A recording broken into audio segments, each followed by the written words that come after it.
ദൈവനാമത്തിന് മഹത്വം. ക്രിസ്തുയേശുവിൻ്റെ നാമത്തിൽ എല്ലാ മാന്യ ശ്രോതാക്കൾക്കും എൻ്റെ സ്നേഹവന്ദനം.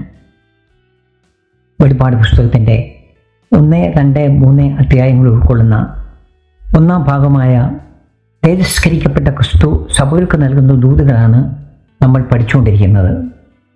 കഴിഞ്ഞ ക്ലാസ്സിൽ തുയതൈര സഭയ്ക്കുള്ള ദൂതോടുകൂടി 2-ാം അധ്യായം പൂർത്തീകരിക്കുവാൻ ദൈവം നമ്മെ സഹായിച്ചു. ഇനി നമ്മൾ 3-ാം അധ്യായത്തിലേക്ക് കടക്കുകയാണ്. സർദിസ്, ഫിലദൽഫിയ, ലവോദിക്ക എന്നീ 3 സഭകൾക്കുള്ള ദൂതുകളാണ് 3-ാം അധ്യായത്തിലുള്ളത്. ഇന്ന് നമുക്ക് സർദിസിലെ സഭയ്ക്കുള്ള ദൂത് പഠിക്കാം. പ്രാർത്ഥനയോടെ ആയിരിക്കാം. ദൈവം നമ്മെ സഹായിക്കട്ടെ. സർദിസിലെ സഭയ്ക്ക്. സർദിസ് ഏഷ്യ മൈനറിൻ്റെ പടിഞ്ഞാറ് ഭാഗത്ത് തുയതൈരയിൽ നിന്ന് 50 കിലോമീറ്റർ തെക്ക് മാറി ഹെർമസ് താഴ്വരയിൽ സ്ഥിതി ചെയ്തിരുന്ന ഒരു പട്ടണമായിരുന്നു സർദിസ്. ഹെർമസ് താഴ്വരയുടെ മേൽനോട്ടക്കാരൻ എന്നറിയപ്പെട്ടിരുന്ന 1500 അടി ഉയരമുള്ള ഒരു കുന്നിൻ മുകളിലായിരുന്നു സർദീസ് നഗരം പണി കഴിക്കപ്പെട്ടിരുന്നത്. ഇടുങ്ങിയ കുത്തനെയുള്ള പാതയായിരുന്നു നഗരത്തിലേക്കുള്ള പ്രവേശന മാർഗം. പഴയ കാലത്ത് സിറിയ രാജ്യത്തിൻ്റെ തലസ്ഥാനമായിരുന്നു സർദീസ്. കുന്നിൻ മുകളിൽ നഗരം വളർന്നു വികസിക്കുവാൻ സ്ഥലമില്ലാതിരുന്നതിനാൽ പിൽക്കാലത്ത് അതിൻ്റെ സമീപ പ്രദേശത്ത് മറ്റൊരു സർദീസ് രൂപം കൊണ്ടു. AD 17 ഒരു ഭൂകമ്പത്താൽ നഗരം ഭാഗികമായി തകർന്നു. വെളിപ്പാട് പുസ്തകം എഴുതുന്ന സമയത്ത് നഗരം ക്ഷയോന്മുഖമായിരുന്നു. മറ്റു 4 സഭകളും രൂപം കൊണ്ടതുപോലെ പൗലോസ് അപ്പോസ്തലൻ എഫെസോസിൽ താമസിച്ച് പ്രവർത്തിച്ച സമയത്ത് ഇവിടെയും സഭയുണ്ടായി എന്ന് കരുതപ്പെടുന്നു. അപ്പോസ്തല പ്രവൃത്തി 19-ാം അധ്യായത്തിൽ നമുക്കത് കാണാം. നമുക്ക് ദൂതിലേക്ക് കിടക്കാം. 1-ാം വാക്യം. സർദീസിലെ സഭയുടെ ദൂതൻ എഴുതുക. ദൈവത്തിൻ്റെ 7 ആത്മാവും 7 നക്ഷത്രവും ഉള്ളവൻ അരുളി ചെയ്യുന്നത്, ഞാൻ നിന്റെ പ്രവൃത്തി അറിയുന്നു. ജീവനുള്ളവൻ എന്ന് നിനക്ക് പേരുണ്ടെങ്കിലും നീ മരിച്ചവനാകുന്നു. സഭയുടെ ദൂതൻ. സർദീസിലെ സഭാ ശുശ്രൂഷകനാണ് കർത്താവ് ദൂത് നൽകുന്നത്. ദൈവത്തിൻ്റെ 7 ആത്മാവും 7 നക്ഷത്രവും ഉള്ളവൻ അരുളി ചെയ്യുന്നത്. സഭയ്ക്ക് കർത്താവ് തന്നെ പരിചയപ്പെടുത്തുന്നത് ഇങ്ങനെയാണ്: ദൈവത്തിൻ്റെ 7 ആത്മാവും 7 നക്ഷത്രവും ഉള്ളവനെന്ന്. ദൈവത്തിൻ്റെ 7 ആത്മാവ്. 1-ാം അധ്യായത്തിൽ ദൈവസിംഹാസനത്തിന് മുമ്പിലുള്ള 7 ആത്മാക്കളെക്കുറിച്ച് പറഞ്ഞപ്പോൾ ഈ വിഷയം നമ്മൾ ചർച്ച ചെയ്തതാണ്. ആത്മാവിൻ്റെ സത്വസമ്പൂർണ്ണതയാണ് ഇത് കാണിക്കുന്നതെന്ന് അന്ന് നമ്മൾ കണ്ടു. മനുഷ്യനായി പറഞ്ഞതിൽ യേശുക്രിസ്തുവിലല്ലാതെ മറ്റാരിലും ആത്മാവിൻ്റെ സത്വസമ്പൂർണ്ണത കാണുകയില്ല. കൊലോസ്യ ലേഖനം 2-ാം അധ്യായം 9-ാം വാക്യത്തിൽ നാം ഇങ്ങനെ വായിക്കുന്നു: അവനിലല്ലോ ദൈവത്തിൻ്റെ സർവ്വസമ്പൂർണതയും ദേഹരൂപമായി വസിക്കുന്നത്. ഇംഗ്ലീഷിൽ ദൈവത്വത്തിൻ്റെ സർവ്വസമ്പൂർണതയും എന്നാണ് പരിഭാഷപ്പെടുത്തിയിരിക്കുന്നത്. യേശു മനുഷ്യപുത്രനായി ഈ ലോകത്തിലായിരുന്നപ്പോഴും ദൈവാത്മാവിൻ്റെ സപ്തസമ്പൂർണത അവനിൽ വസിച്ചിരുന്നു. അതുകൊണ്ടാണ് പിതാവായ ദൈവത്തിന് പൂർണ്ണമായും വിധേയപ്പെട്ടിരിക്കുവാൻ അവന് കഴിഞ്ഞത്. യോഹന്നാൻ സുവിശേഷം 5-ാം അധ്യായം 19-ാം വാക്യത്തിൽ കർത്താവ് ഇങ്ങനെ പറഞ്ഞു. യോഹന്നാൻ 5:19. ആകയാൽ യേശു അവരോട് ഉത്തരം പറഞ്ഞത്, ആമേൻ ആമേൻ, ഞാൻ നിങ്ങളോട് പറയുന്നു, പിതാവ് ചെയ്തു കാണുന്നതല്ലാതെ പുത്രന് സ്വതേ ഒന്നും ചെയ്യുവാൻ കഴിയുകയില്ല. അവൻ ചെയ്യുന്നതെല്ലാം പുത്രനും അവണ്ണം തന്നെ ചെയ്യുന്നു. ഇത് മനുഷ്യപുത്രൻ്റെ കഴിവുകേടാണെന്ന് ചിന്തിക്കുന്നവർ ചിലരെങ്കിലും ഉണ്ടാകാം. എന്നാൽ ഒരു മനുഷ്യൻ്റെ ഏറ്റവും ഉന്നതവും ഉദാത്തവുമായ അവസ്ഥയാണിത്. യോഹന്നാൻ 14:10 യേശു പറഞ്ഞു, ഞാൻ പിതാവിനും പിതാവ് എന്നിലുമാകുന്നുവെന്ന് നീ വിശ്വസിക്കുന്നില്ലയോ? ഞാൻ നിങ്ങളോട് പറയുന്ന വചനം സ്വയമായിട്ടല്ല സംസാരിക്കുന്നത്. പിതാവ് എന്നിൽ വസിച്ചുകൊണ്ട് തൻ്റെ പ്രവൃത്തി ചെയ്യുന്നു. പിതാവായ ദൈവം പുത്രനിൽ വസിച്ചുകൊണ്ട് സംസാരിക്കുകയും പ്രവർത്തിക്കുകയുമാണ് ചെയ്യുന്നത്.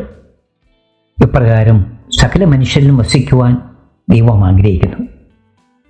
പാപത്താൽ ദൈവത്തിൽ നിന്നും അന്യപ്പെട്ടു പോയ മനുഷ്യനെ അതിനായി പുത്രമുഖാന്തരം ദൈവം തന്നിലേക്ക് ക്ഷണിക്കുകയാണ്.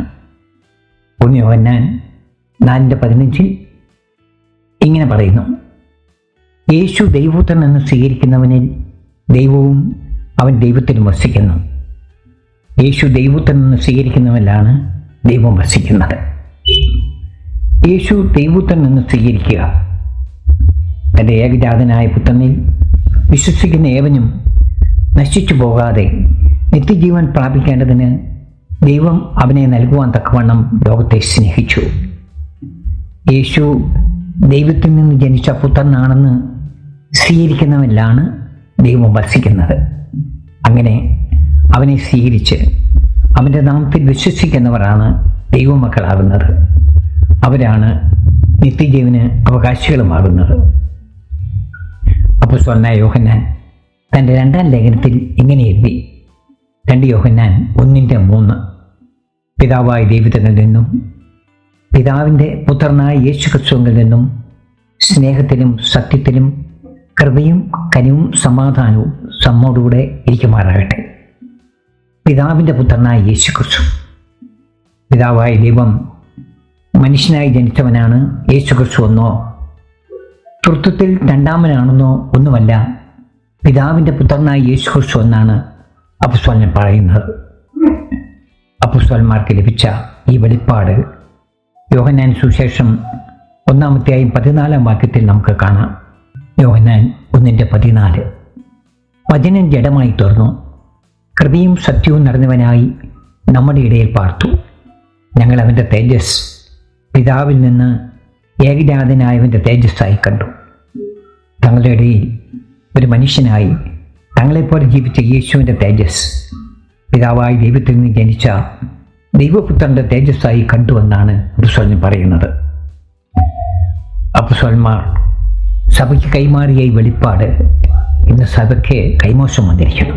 എന്നെ ശ്രദ്ധിക്കുന്ന ദൈവമക്കൾ ഈ വിഷയം വളരെ ഗൗരവത്തോടെ കണ്ട് വചനത്തിൽ നിന്നും അന്വേഷിച്ച് പഠിക്കണമെന്ന് സ്നേഹത്തോടെ ഞാൻ ഓർമ്മിപ്പിക്കുന്നു. നമുക്ക് വെളിപ്പാട് പുസ്തകത്തിലേക്ക് വരാം. ദൈവത്തിൻ്റെ 7 ആത്മാവും 7 നക്ഷത്രവും ഉള്ളവനല്ല ചെയ്യുന്നത്. ദൈവത്തിൻ്റെ 7 ആത്മാവിനെ കുറിച്ച് നാം കണ്ടു.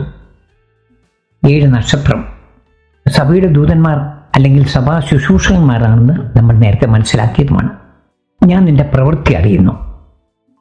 സർദീസ് സഭയുടെ പ്രവൃത്തി കർത്താവ് കാണുന്നത് 2-ാം വാക്യത്തിൽ വ്യക്തമാക്കിയിട്ടുണ്ട്. ദൈവത്തിൻ്റെ സന്നിധിയിൽ പൂർണ്ണതയല്ലാത്ത പ്രവൃത്തിയാണെന്ന് കർത്താവ് പറയുന്നു. ജീവനുള്ളവനെന്ന് നിനക്ക് പേരുണ്ടെങ്കിലും നീ മരിച്ചവനാകുന്നു. കർത്താവ് നോക്കുമ്പോൾ സഭയിൽ എടുത്തു പറയത്തക്ക ഒരു നന്മയും കാണുവാനില്ല. ജീവനുള്ളവനെന്ന് പേര് മാത്രമുണ്ട്, എന്നാൽ മരിച്ച അവസ്ഥയിലായിരുന്നു. ബാഹ്യമായി സഭയ്ക്കെല്ലാം ഉണ്ട്. സഭായോഗം, കർത്തൃമേശ, പ്രാർത്ഥന, ആരാധന, കൂട്ടായ്മ എല്ലാം. പക്ഷേ സഭ മരിച്ച അവസ്ഥയിലായിരുന്നു. ലൂക്കാസ് സുവിശേഷം 15-ാം അധ്യായത്തിലെ മുടിയനായ പുത്രനെക്കുറിച്ച് പിതാവ് പറഞ്ഞത് ഈ എൻ്റെ മകൻ മരിച്ചവനായിരുന്നു എന്നാണ്. ആ അവസ്ഥയിലായിരുന്നു സർവീസിലെ സഭയുടെ അവസ്ഥ. 2-ാം വാക്യം: ഉണർന്നുകൊള്ളുക, ചാവാറായ ശേഷിപ്പുകളെ ശക്തീകരിക്കുക. ഞാൻ നിന്റെ പ്രവൃത്തി എൻ്റെ ദൈവത്തിൻ്റെ സന്നിധിയിൽ പൂർണ്ണതയുള്ളതായി കണ്ടില്ല. മാനസാന്തരപ്പെടാനുള്ള ആഹ്വാന കർത്താവ് സഭയ്ക്ക് നൽകുന്നു. ഉണർന്നുകൊള്ളുക. എഫേസ്യ ലേഖനം 5:14 വാക്യത്തിൽ ഇങ്ങനെ കാണുന്നു: അതുകൊണ്ട് ഉറങ്ങുന്നവരെ ഉണർന്ന് മരിച്ചവരുടെ ഇടയിൽ നിന്ന് എഴുന്നേൽക്കാം, എന്നാൽ ക്രിസ്തു നിന്റെ മേൽ പ്രകാശിക്കും എന്ന് ചൊല്ലുന്നു. സഭ ഉണരണം, മരിച്ചവരുടെ ഇടയിൽ നിന്നും ഉണർന്നെഴുന്നേൽക്കണം. ചാവാറായ ശേഷിപ്പുകളെ ശക്തീകരിക്കാം. ചാവാത്ത ഒരു ശേഷിപ്പ് സഭയിലുണ്ട്. അവരും മരിച്ചവരുടെ ഇടയിൽ ഉറങ്ങിക്കിടക്കുകയാണ്. അവർക്ക് നഷ്ടപ്പെട്ട ആത്മീയ ചൈതന്യത്തിലേക്ക് മടക്കി കൊണ്ടുവരുവാൻ സഭാ ശുശ്രൂഷനെ ആഹ്വാനം ചെയ്യുകയാണ് കർത്താവ് ഇവിടെ. ദൈവസന്നിധിയിൽ പൂർണ്ണതയുള്ള, ദൈവത്തിന് പ്രസാദമുള്ള പ്രവൃത്തി ചെയ്യാൻ സഭയെ ഓർമ്മിപ്പിക്കുകയാണ്. 3-ാം വാക്യം. ആകയാൽ നീ പ്രാപിക്കുകയും കേൾക്കുകയും ചെയ്തത് എങ്ങനെയെന്നോർത്ത് അത് കാത്തുകൊള്ളുകയും മാനസാന്തരപ്പെടുകയും ചെയ്യുക. നീ ഉണരാതിരുന്നാൽ ഞാൻ കള്ളനെ പോലെ വരും. ഏത് നാഴികയ്ക്ക് നിന്റെ മേൽ വരുമെന്ന് നീ അറിയുകയുമില്ല. മടങ്ങി വരാനുള്ള മാർഗം കർത്താവ് നിർദ്ദേശിക്കുകയാണ്. നീ പ്രാപിക്കുകയും കേൾക്കുകയും ചെയ്തത് എങ്ങനെയെന്നോർത്ത് അത് കാത്തുകൊള്ളുകയും മാനസാന്തരപ്പെടുകയും ചെയ്യുക. പാപവഴികളെ വിട്ട് നീ ആത്മീയ അനുഭവം പ്രാപിച്ചതും ദൈവത്തിൽ നീ കേട്ടതും എങ്ങനെയാണെന്ന് ഓർത്ത് അതിലേക്ക് മടങ്ങിപ്പോവുക. മാനസാന്തരപ്പെടുക. ഞാൻ കള്ളനെ പോലെ വരും. ഏത് നാഴികയ്ക്ക് നിന്റെ മേൽ വരുമെന്ന് നീ അറിയുകയുമില്ല. ഇനിയും സഭ മാനസാന്തരപ്പെടാതെ ഉറങ്ങിയാൽ നനച്ചിരിക്കാത്ത സമയത്ത് വന്ന് സഭയെ ന്യായം വിധിക്കുമെന്ന് കർത്താവ് കർശനമായ താക്കീത് നൽകുന്നു. മത്തായി സുവിശേഷം 24:42 മുതൽ 44 വരെയുള്ള വാക്യങ്ങളിൽ കർത്താവിൻ്റെ മുന്നറിയിപ്പ് നമുക്ക് കാണാം. നിങ്ങളുടെ കർത്താവ് ഏത് ദിവസത്തിൽ വരുന്നുവെന്ന് നിങ്ങൾ അറിയായികൊണ്ട് ഉണർന്നിരിപ്പിൻ. കള്ളൻ വരുന്ന യാമം ഇന്നതെന്ന് വീട്ടുടയവൻ അറിഞ്ഞുവെങ്കിൽ അവൻ ഉണർന്നിരിക്കുകയും തൻ്റെ വീട് തുറക്കുവാൻ സമ്മതിക്കാതിരിക്കുകയും ചെയ്യും എന്ന് അറിയുന്നില്ലയോ? അങ്ങനെ നിങ്ങൾ നനയ്ക്കാത്ത നാഴികയിൽ മനുഷ്യപുത്രൻ വരുന്നതുകൊണ്ട് നിങ്ങളും ഒരുങ്ങിയിരിപ്പിൻ. 4-ാം വാക്യം. എങ്കിലും ഉടുപ്പ് മലിനമാകാത്ത കുറേ പേർ നിനക്ക് സർദീസിലുണ്ട്. സർദീസിലെ വിശ്വാസികളിൽ കുറേ പേർ മറ്റുള്ളവരെ പോലെ ലോകത്തോട് ഇഴുകിച്ചേരാതെ തങ്ങളെ തന്നെ വിശുദ്ധിയിൽ സൂക്ഷിച്ചവരായിരുന്നു. ഉടുപ്പ് മലിനമാകാത്തവർ എന്ന് കർത്താവ് പറയുന്നത് ഇവരെക്കുറിച്ചാണ്. പഴയ നിയമത്തിൽ നിന്നും ഒരു വാക്യം നമുക്ക് നോക്കാം. യെശയ്യാപ്രവചനം 61:10 വാക്യം. ഞാൻ യഹോവയിൽ ഏറ്റവും ആനന്ദിക്കും, എൻ്റെ ഉള്ളം എൻ്റെ ദൈവത്തിൽ ഘോഷിച്ചുല്ലസിക്കും. മണവാളൻ തലപ്പാവ് അണിയുന്നത് പോലെയും മണവാട്ടി ആഭരണങ്ങളാൽ തന്നെത്താൻ അലങ്കരിക്കുന്നത് പോലെയും അവൻ എന്നെ രക്ഷാവസ്ത്രം ധരിപ്പിച്ച് നീതി എന്ന അങ്കൈ പിടിപ്പിച്ചിരിക്കുന്നു. യേശുക്രിസ്തുവിൻ്റെ രക്തത്താൽ കഴുകൽ പ്രാപിച്ച് രക്ഷിക്കപ്പെടുന്ന വിശുദ്ധന്മാർക്ക് രക്ഷാവസ്ത്രവും നീതിയുടെ അങ്കയും ലഭിക്കുന്നു. ഇത് ആശ്ചര്യമായി മനസ്സിലാക്കേണ്ടത് അല്ല, ഒരു വിശുദ്ധൻ്റെ ആത്മീയ അനുഭവമാണ്. 5-ാം വാക്യം. അവർ യോഗ്യന്മാരാകയാൽ വെള്ള ധരിച്ചുകൊണ്ട് എന്നോടുകൂടി നടക്കും. ജയിക്കുന്നവൻ വെള്ളയുടുപ്പ് ധരിക്കും. അവൻ്റെ പേർ ഞാൻ ജീവപുസ്തകത്തിൽ നിന്ന് മായ്ച്ചു കളയാതെ എൻ്റെ പിതാവിൻ്റെ സന്നിധിയിലും അവൻ്റെ ദൂതന്മാരുടെ മുമ്പിലും അവൻ്റെ പേർ ഏറ്റു പറയും. അവർ യോഗ്യന്മാരാകയാൽ വെള്ള ധരിച്ചുകൊണ്ട് എന്നോടുകൂടി നടക്കും. ഉടുപ്പ് മലിനമാകാത്ത സർദീസിലെ വിശ്വാസികൾ ദൈവവചനം കേട്ട് ആത്മാവിനനുസരിച്ച് നടക്കുന്നവരായിരുന്നു. ഇങ്ങനെ അവർ യോഗ്യന്മാരാകയാൽ റഷ്യയുടെ വെള്ളവസ്ത്രം ധരിച്ചുകൊണ്ട് അവർ ഇവിടെ യേശുവിനെ അനുഗമിക്കും. ജയിക്കുന്നവൻ വെള്ളയുടുപ്പ് ധരിക്കും. ജയിക്കുന്നവൻ ആരാണെന്ന് നേരത്തെ നമ്മൾ പറഞ്ഞതാണ്. ലോകത്തെയും അതിൻ്റെ മോഹങ്ങളെയും ജയിക്കുന്നവൻ. വെളുപ്പ് നിറം, പരിശുദ്ധി, നീതി, നിർമ്മലത, സ്വർഗീയ അവസ്ഥ ഇവയൊക്കെ കാണിക്കുന്നതാണ്. വെള്ളയുടുപ്പ്, നിഷ്പാപ ശരീരം, തേജസ്, സ്വർഗീയ ശരീരം ഇവയൊക്കെ കാണിക്കുന്നു. ജയം പ്രാപിച്ച് നിത്യയിലെത്തുന്ന വിശുദ്ധന്മാർ സ്വർഗീയ ശരീരം അല്ലെങ്കിൽ തേജസ് പ്രാപിക്കുന്ന കാര്യമാണ് കർത്താവിനോട് പറഞ്ഞിരിക്കുന്നത്. ദൈവമക്കൾക്ക് ലഭിക്കുവാൻ പോകുന്ന സ്വർഗീയ ശരീരത്തെക്കുറിച്ച് വചനത്തിൽ പറഞ്ഞിരിക്കുന്നത് ഞാൻ വായിക്കാം. 1 കൊരിന്ത്യർ 15:52-53, 2 കൊരിന്ത്യർ 5:2-3, ഫിലിപ്പിയർ 3:21, കൊലോസ്യർ 3:4, വെളിപ്പാട് പുസ്തകത്തിൽ 6:11, 7:9, 14. ഇങ്ങനെ അനേക വാക്യങ്ങളുണ്ട്. 1-2 മാത്രം ഞാൻ വായിക്കാം. 1 കൊരിന്ത്യർ 15:52-53 വാക്യങ്ങൾ. നാം എല്ലാവരും നിന്ദര കൊള്ളുകയില്ല, എന്നാൽ അന്ത്യകാഹളനാദത്തിങ്കൽ പെട്ടെന്ന് കണ്ണുമിക്കുന്നതിനിടയിൽ നാം എല്ലാവരും രൂപാന്തരപ്പെടും. കാഹളം തുനിക്കും, മരിച്ചവർ അശേരായി ഉയർക്കുകയും നാം രൂപാന്തരപ്പെടുകയും ചെയ്യും. ഈ ദ്രവത്വമുള്ളത് അദ്രവത്വത്തെയും ഈ മർത്യമായത് അമർത്യത്തെയും ധരിക്കണം. നമ്മുടെ ദ്രവത്വമുള്ള മർത്യ ശരീരം നീങ്ങി ദ്രവത്വമില്ലാത്ത സ്വർഗീയ ശരീരം ധരിക്കും. വെളിപ്പാട് പുസ്തകം 7:9. ഇതിൻ്റെ ശേഷം സകല ജാതികളിലും ഗോത്രങ്ങളിലും വംശങ്ങളിലും ഭാഷകളിൽ നിന്നുള്ളതായി ആർക്കും എണ്ണിക്കൂടാത്ത ഒരു മഹാപുരുഷാരം വെള്ളനിലയും ധരിച്ച് കയ്യിൽ കുരുത്തോലയുമായി സിംഹാസനത്തിനും കുഞ്ഞാടിനും മുമ്പാകെ നിൽക്കുന്നത് ഞാൻ കണ്ടു. തേജസ്കരിക്കപ്പെട്ട ക്രിസ്തുവിൽ കണ്ടതുപോലെ വെള്ളനിലയെങ്കിൽ ധരിക്കുമെന്ന്. രാജാക്കന്മാരും പുരോഹിതന്മാരും ധരിക്കുന്ന വസ്ത്രം. അവൻ്റെ പേര് ജീവപുസ്തകത്തിൽ നിന്ന് മായ്ച്ചു കളയാതെ.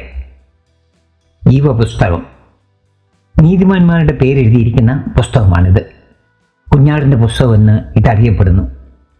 ജീവപുസ്തകത്തെക്കുറിച്ച് വേദപുസ്തകത്തിൽ അനേക സ്ഥലത്ത് പരാമർശമുണ്ട്.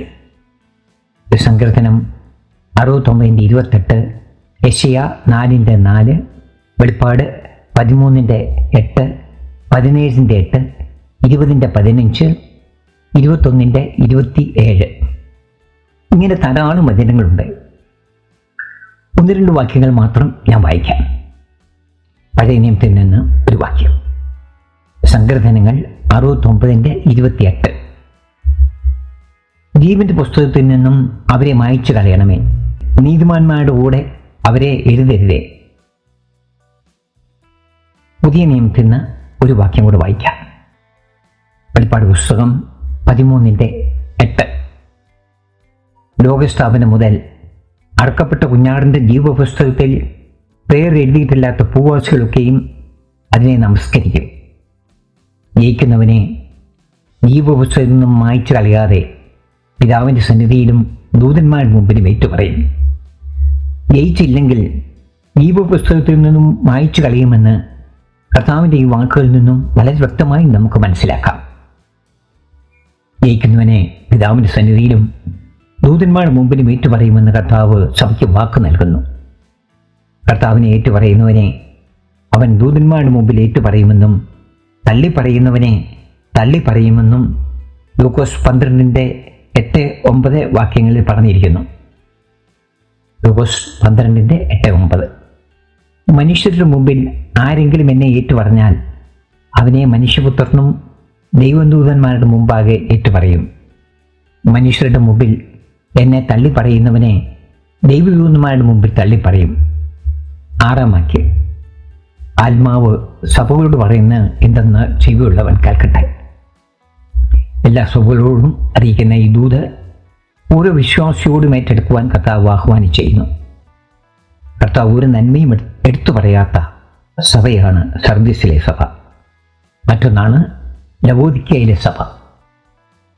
സർദീസിലെ സഭാവിശ്വാസികളെ പോലെ മരിച്ചവരോ അവരുടെ ഇടയിൽ ഉറങ്ങുന്നവരോ ആയിട്ടാണോ നമ്മുടെ ആത്മീയ ജീവിതമെന്ന ഒരു ആത്മശോധനയ്ക്ക് ദൈവം നമ്മെ ഇന്ന് സഹായിക്കട്ടെ എന്ന് പ്രാർത്ഥിച്ചുകൊണ്ട് ഇന്നത്തെ പഠനവും ഇവിടെ അവസാനിപ്പിക്കുന്നു.